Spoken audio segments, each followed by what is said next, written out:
Hey, December the 2nd, 2022. I am Ryan Ballingy. Good to have you with us. We are in the final month of the year, and that's very, very exciting.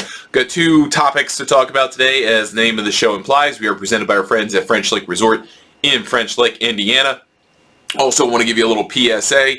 On golfnewsnet.com, we have started our 18 Days of Golf giveaway. It's one of my favorite times of the year because we get to give away a lot of free stuff. And our first giveaway has already come and gone, but our second started today, and they're basically running every day between now and the end of the year. I mean, more or less Christmas, but it's kind of at my discretion. But anyway, the second giveaway is a SkyCaddie LX2 Golf GPS watch. Really cool product. It's actually right here for those of you watching on video. This is it. Really cool product. We're giving it away over at golfnewsnet.com. All you have to do to be entered is to subscribe to our newsletter. It's twice a week. Right now it's once a week because it's the end of the year and there's just not enough stuff to talk about. But it's twice a week, Mondays and Thursdays. It's called The Break. If you enter, you are entered to win any of the 18 giveaways. Not just one, you're entered into all of them. So give us your email address and you are in for all of them. You also can get extra entries if you follow Golf Newsnet on any social channel, Facebook, Instagram, Twitter. All the handle is Golf Newsnet for all of those. So PSA for that, if you like free stuff and you want to get it on free stuff, we are giving away free stuff, free golf stuff at that. Okay, two topics. So we've got tournament golf is kind of topic one, what's going on in the tournament golf scene this week. And then we'll touch a little bit on some comments from Jon Rahm pre-tournament of the Hero World Challenge a little bit later. It'll be our requisite LIV discussion, I suppose, for the year. And also kind of want to talk about something Viktor Hovland said pre-tournament and bring all that together a little bit as well. So, tournament golf this week. You got three big tournaments, really. And one of those big tournaments is 3-in-1. It's the ISPS Handa Australian Open. And we've talked about the Australian Open, struggling to get good fields, particularly on the men's side. And what they've got in front of them this week by having Cam Smith in the field and Adam Scott in the field and Mark Leishman in the field and Cam Davis and Rasmus Højgaard and Adrian Meronk. I mean, a bunch of DP World Tour regulars competing this week. But what we didn't talk about is that there are three tournaments going on at the same time this week. And Golf Australia, which puts on this tournament, did a great thing, I think, in announcing that they were going to put together the Australian Open, the Women's Australian Open, and an All Abilities Championship, which you might call adaptive golf, depending on where you are in the world, how you describe that version or that part of golf for folks with different issues and abilities and capabilities. But they're having three tournaments at the same time. So they've got the Australian Open, 1.7 million Australian purse, but you were supposed to have up to 144 players in both fields. So 288 players between the Australian Open and the Women's Australian Open. I forget what the field size was for the All Abilities Championship. And you have wound up getting 144 on the Australian Open and 108 for the Women's. And then you were supposed to have, and this is the way that it's worked out so far, you have two host courses, kind of like the U.S. Amateur does here in the United States, where you have qualifying over 36 holes and then you get into the match play piece. But the way that they're doing this is they're having it at two venues at the same time over the first 2 days is what they did. So you had Kingston Heath Golf Club was not the official host, is the other course, which is pretty amazing. The Kingston Heath, which is a fantastic golf course, is the other course. But Victoria Golf Club in Melbourne is the host of the tournament, technically speaking.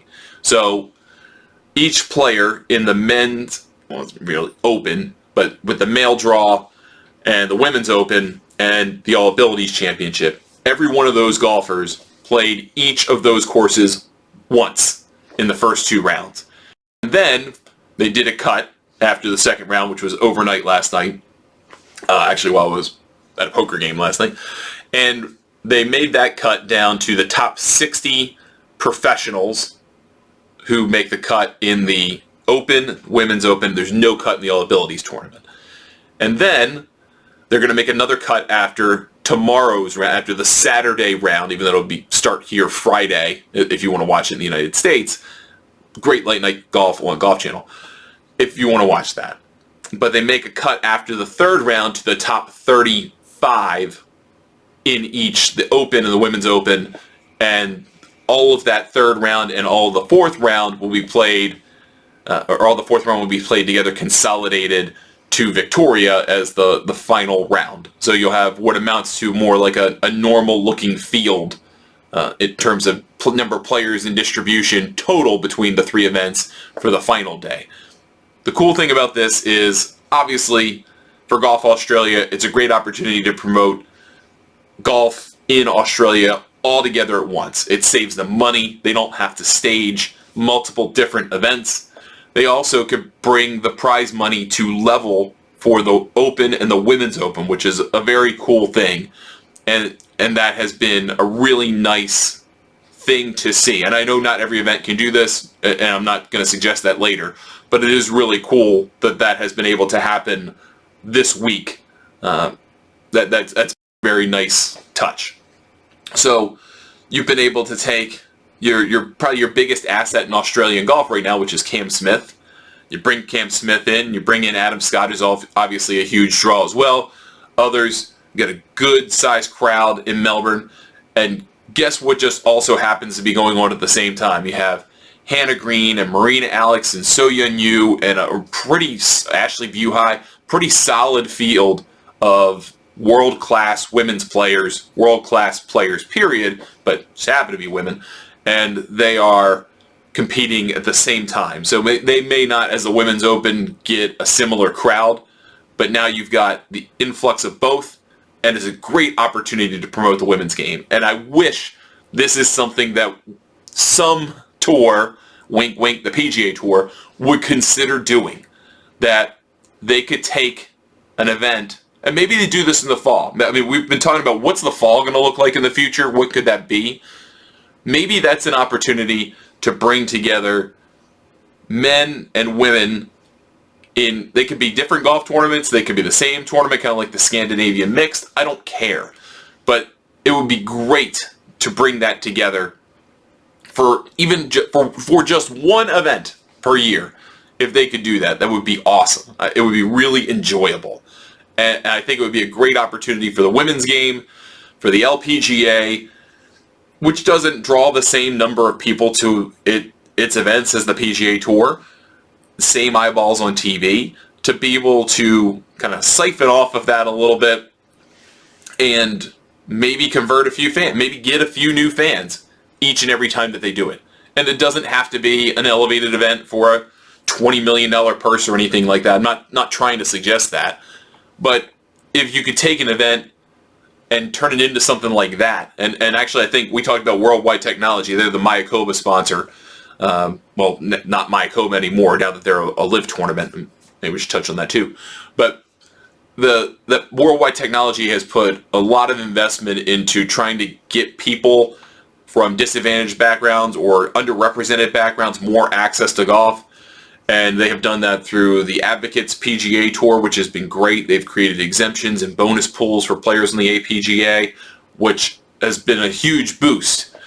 They could do the same maybe in a not grander way, I don't know the right term, but a different way, with taking their sponsorship dollars and maybe creating an event that's different and unique. I would love to see that. I hope something like that happens, but this week in Australia has been a great example of what is possible, what can be done, and it does not have to be a massive, earth-changing thing. It's just little things like this that can add up a lot over time, and I think that's really interesting, and hopefully you enjoy watching it. Hannah Green is leading the tournament on the Women's Open side. On the Australian Open side, I think a lot of people expected there to be another Cam Smith win this week, and that has not materialized so far. He made the cut. He was +2 through 2 rounds, and if you look at the leaderboard for the Open, David Micheluzzi, who was the first round leader, shot 61, is still tied for the lead. He shot 71 in round 2. Adam Scott is tied for the lead as well. He did the opposite, Open 71, 63. And then a bunch of folks you're probably not familiar with, Josh Geary, Hayden Barron, and Gunnar Wiebe. I think Gunnar Wiebe is Mark Wiebe's son, if you know Mark Wiebe from Champions Tour fame over the years. I actually played a Pro-Am with him about 11, 12 years ago. One of my favorite people I've ever played golf with. Really interesting guy. But Gunnar Wiebe is in there. That group and tied for third is 3 shots back. So there's a little bit of a gap there. And then some other names that you may have heard of, another shot back. But you've got a pretty interesting leaderboard on both tournaments. So you've got plenty of action going down the stretch. And I think that's kind of cool. Also the bailout potentially of if one of the 2 tournaments becomes a runaway, then you've got the other to pay attention to at the same time, which I also think is kind of interesting because we've had so many blowouts in the fall and thought, I have no interest in watching this just train wreck runaway. And if you were there in person at one tournament, let's say Adam Scott shoots 64 tomorrow, is 6 up or something, but Hannah Green gets a challenge from So Yeon Yu, well, now you've got a different thing to pay attention to, or vice versa. I think that would be a really nice feature of a tournament like this for the in-person experience. Obviously, the TV experience is the TV experience, but for the viewer in person, it could be more fulfilling if one of the tournaments turns out to be closer than the other. I don't know. Then you've got the Hero World Challenge. We are through one round. Today is supposed to be quite interesting from a weather perspective. The folks at the PGA Tour weather team are expecting 25 to 30 mile per hour winds, some gusts, high-level gusts throughout the course of the round. And this could be a very difficult scoring day. But there are 4 players out of the 20 tied at the top after day 1 at Albany in the Bahamas. Colin Morikawa, Victor Hovland, Tom Kim, and Sepp Straka. Sepp Straka, the last-minute guy to enter the tournament, who, by the way, was 65 to 1 just yesterday when the tournament started to win the tournament. So pretty interesting there. They are 2 clear, and that is in part because the weather is nuts, so everybody else is really out on the golf course. Everybody else that's out on the golf course right now is generally just kind of hanging there. They're just trying to make pars at this point. But by and large, it has been a struggle out there. There's 2 golfers on the course that are under par, and that's Scotty Scheffler and Sungjae Im. They're both 1 under par through 5 and 6 holes, respectively.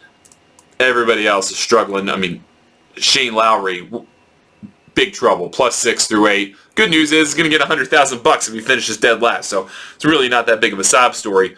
But that'll be the thing to look at today, is how these players handle the weather and all the wind that they're expecting at Albany, which has been just battered by rain and wind over the last variety of weeks with different tropical systems and things like that. So it's going to be interesting probably come the weekend to see who can figure this thing out in challenging conditions. We talked about this on my golf betting podcast, The Press, where 18 under has been the winning score for this tournament for so many years. 18, pretty much the last 5 years, has been the winning score, except once it was 20.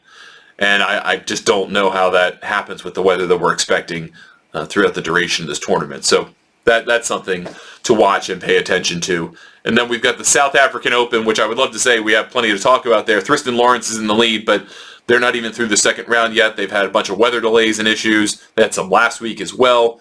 They had a weather lightning delay that they got the players back on the course for exactly 11 minutes, and then they had to have another weather delay that shut everything down, so they're not even through the second round and making the cut yet. Some interesting players on that leaderboard, though, but until we get through round 2, we won't really talk about that too much. Wanted to get into some comments from Jon Rahm and from Victor Hovland pre-tournament at the Hero. And they're interesting in their own ways, but they both seem simpatico on one thing, and that is how the PGA Tour's attitude toward European-born players and players who have to be members of the DP World Tour will kind of exist in this world of top 20 commitments, the PIP. How do you manage a schedule on the PGA Tour committing to all these tournaments for which you're eligible, but at the same time, also you need to be a DP World Tour member to make the Ryder Cup team. So you have to fulfill that obligation. That's 4 tournaments a year that are not your majors or a WGC or a co-sanctioned event. You need 4 DP World Tour events. And Rahm plays those. He plays the Spanish Open. He plays in the DP World Tour Championship in Dubai. That's all great. So he's still got to find a couple of other weeks in there where he can compete in Europe in a DP World Tour event. Again, not co-sanctioned. So what is that going to look like for him, and what is that going to look like for Viktor Hovland? Similar scenario. Viktor Hovland tends to play what's called the BMW International Open, which is in Germany after the US Open, and going to play in Dubai. He's got to find another couple weeks in there where he can compete. And both of them have been on the record saying that they're not thrilled about this facet of the PGA Tour's changes because there has not been an allowance created yet for the European-born players who are going to go have to play the DP World Tour at some point to get a free pass, get a hall pass, so to speak, on the tournament commitments that they've made so that they can go fulfill this membership. And obviously that's an every other year thing. But you still have to maintain DP World Tour membership to be eligible in the first place. And that means these European-born players who are among the top 20 are going to have to figure out something. And I'm kind of surprised that we have not heard a little bit more from Rory McIlroy about this. Obviously, he's a European-born player, big face of the Ryder Cup for the European side. They're probably working something out. I assume that there's going to be something worked out to that end, but we have not seen that yet from the PGA Tour. And maybe they're working that out here this week. I know there's probably some conversations going on with a bunch of different players in the game. Obviously, so many of the top players are in the Bahamas this week. I'm surprised that has not been a resolution to this yet, but I expect there to be one. I expect something to come down that a European-born player, and maybe you have to do this across the board because you can't just... I don't think that you can just make this something for European players. So you have to give everybody the same carve-out. Maybe you say 2 events you don't have to compete in. You pick the 2, but you don't have to compete in them if you're a part of this group of 20 wins the PIP and then has to play in all the elevated events and the majors, etc. I expect that to happen. And Hovland did not seem particularly happy about, hey, well, if I don't have some kind of freedom to do this and meet what I want to do, being the DP World Tour, being the Ryder Cup, that's a problem. I assume that's going to get worked out. Obviously, there's a strategic alliance there, whatever you think of that, between the DP World Tour and the PGA Tour. And the Ryder Cup is obviously very important to the DP World Tour. It basically funds the DP World Tour's operations for 2 years every time. So it's a big thing. And I assume it will get worked out in the end. The thing from Jon Rahm that I thought was interesting that he brought up was, of course, this question around LIV. I mean, it's been a crazy year. LIV has been one of the biggest things, if not the biggest thing to happen in golf this year because it has upended the professional game. It has upended how professional players view their worth, what money is made available to them, not only from LIV and the Saudis, but from the PGA Tour. And at the end of the day, as we've said over and over, the winners in all of this have been the best players in the world because they are reaping millions and millions of dollars, whether you're doing it by signing with LIV and playing in their events, or whether you're doing it on the PGA Tour and you're maybe losing some competition, but you're also gaining more money from the elevated events and the increased money in the PIP and the increased money in the Comcast Business Tour Top 10 and tightening the FedEx Cup. All of those things are making golfers, the best golfers in the world, richer. So from Jon Rahm's perspective, what he said ahead of the tournament on Wednesday at the Hero makes sense. He said, quote, "I think on this side of things, we should be thankful that LIV happened.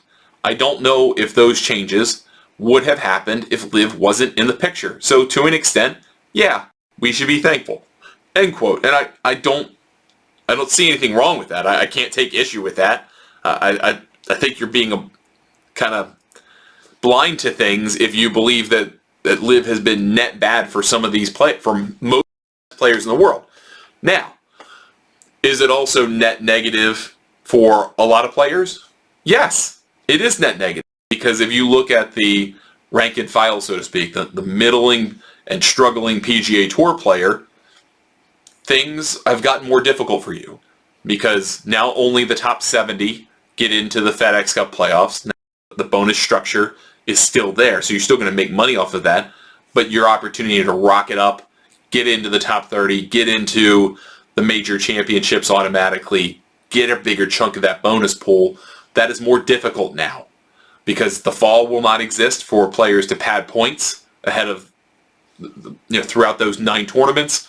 So you had a 9-tournament head start potentially, and if you did well, you could find yourself in a really good position before the top players even realized what had happened.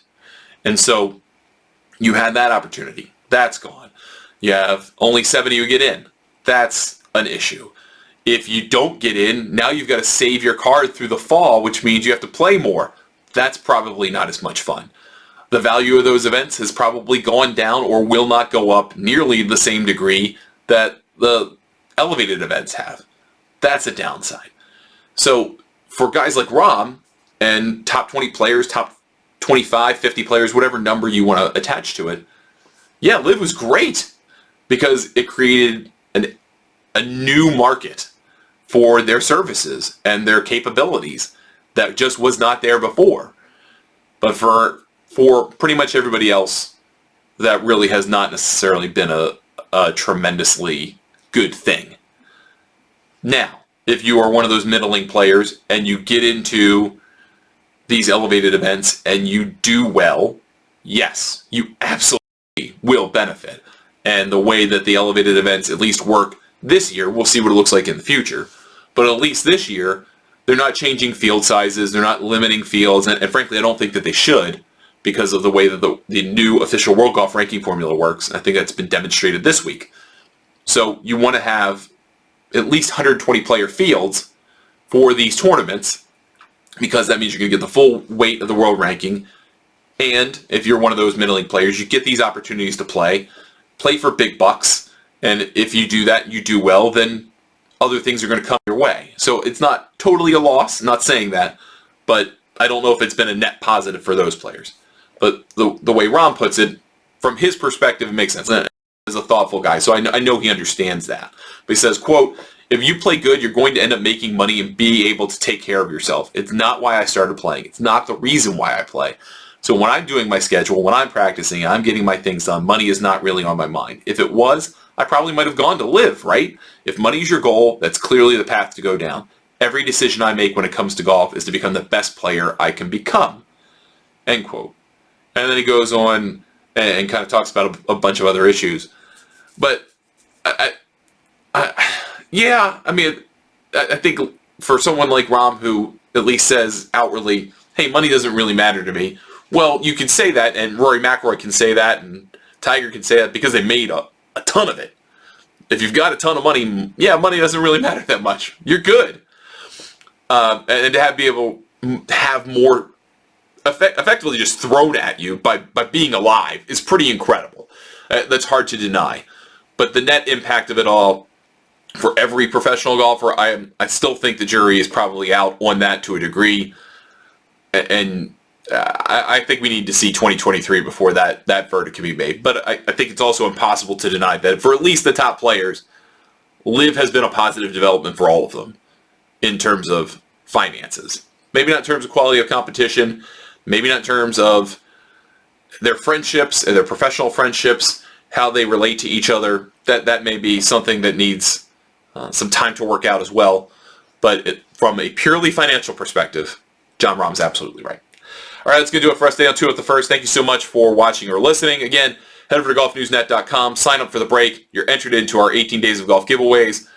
You can unsubscribe after it's all over if you want, for all I care. But we're trying to give away some free stuff, and we want to make it available to you. So please head over to golfnewsnet.com and check it out. It's all over the site. You can't miss it. All right, we will talk to you next time on 2 at the First. Have a great one, everybody.